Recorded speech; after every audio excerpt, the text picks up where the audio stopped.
Now, of course, the big invite, the big event that the former royals, Harry and Meghan, would like to receive, particularly next year on May the 6th, would be this, an invite to the coronation of King Charles III. But as ever, will that be forthcoming? Hi, good morning, Neil Sean here in the very heart of London. That is the chimes of, or should I say that are the chimes of the brilliant Big Ben, the Elizabeth Tower, now back in action, thankfully. Looking resplendent as ever, and of course worth the visit if you've got the stamina to climb all of those stairs to the very top.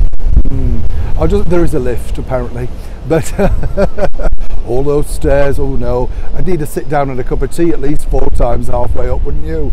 No, not for me. Lovely building though, full of history, and really signifies the world of London, doesn't it? A little bit like our forthcoming coronation on May the 6th for King Charles III next year.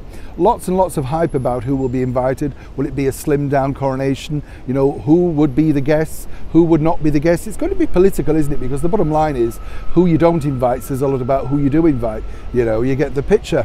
There's 2 people, of course, that would like an invite, is none other than the former royals known as Harry and Meghan, the Duke and Duchess of Sussex.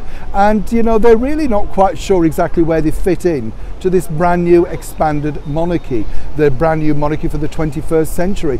It's hard to believe that it's less than just 2 months since we lost our wonderful monarch, isn't it? For me, she's still very much alive, but we are in a brand new reign, the reign of King Charles III. What is interesting, I think, personally, is the fact that Harry and Meghan may or may not get an invite. Truly, nobody actually knows. Everybody's hankering on the fact that, of course, if Harry is saying negative things in that forthcoming book, Spare, that could take a turn for the worst. I truly don't believe that Prince Charles, or should I say His Majesty the King, would be that cruel to his youngest son. But as ever, Harry and Meghan have been offered another lifeline. This is because all the major networks out in the United States and others around the world are offering them name your own price deals if you're not invited to be commentators on that spectacular occasion. When you think about it, it would be a strange turn of events, wouldn't it?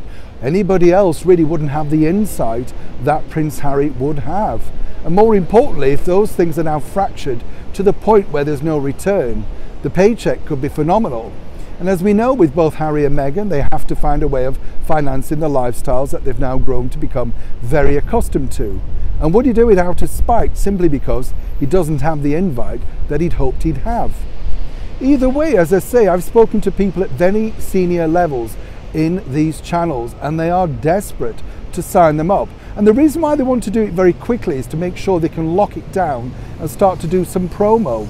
The problem is, of course, for Harry and Meghan, their pay deal may slip through their fingers because perhaps His Majesty the King may keep them on tenterhooks, deciding or not deciding what role or any role that they would have in his forthcoming coronation. As ever though, when I know more, you'll know more.